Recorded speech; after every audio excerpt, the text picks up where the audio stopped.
të dhënat data is the new oil, po e them në anglisht se duke më unë çik kështu si trendi. Po, më pëlqen. Të dhënat janë, po themi, ari i ri, nafta rend. Çfarë kuptimi të dhënat?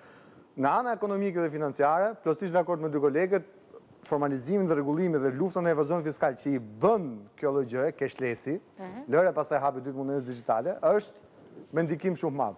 Por, nga ana tjetër, kontrolli i të dhënave të çdo transakcion, përveç se burimit të ardhurave që ti ke, po të çdo transakcioni, bleve çunçakiz, bleve çokoladë në këtë orë, në këtë ditë, në këtë vend.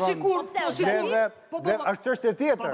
Është çështje tjetër. Po sikur të vi mesazhi në celular të thotë. Pse bleva çokoladë? Keni filluar tani shumë ëmbëlsira. Ju rrezikoni të bëheni diabetik, do të heq gjysmën e rrogës. Jo, Si do ja bësh ti? Po problemi është se ke bler çokoladën për veten, valla, dhe zbulon gjë tjetër. Ky është problemi. Kjo është edhe më e Ke bler rrezikshme. çokoladë diku tjetër. Tani, më kujton mua kjo sjellje që thua ti, më kujton atë historinë e komunizmit, që i thaj më bëj një kafe pa ile.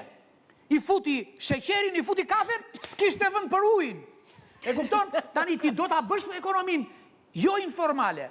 Po ti po e bëre jo informale, ekonomia shqiptare vdes o vasa, është gjysma informale. Ata shiktu hym diskutim. Po ja ke futur drejt se pikërisht kjo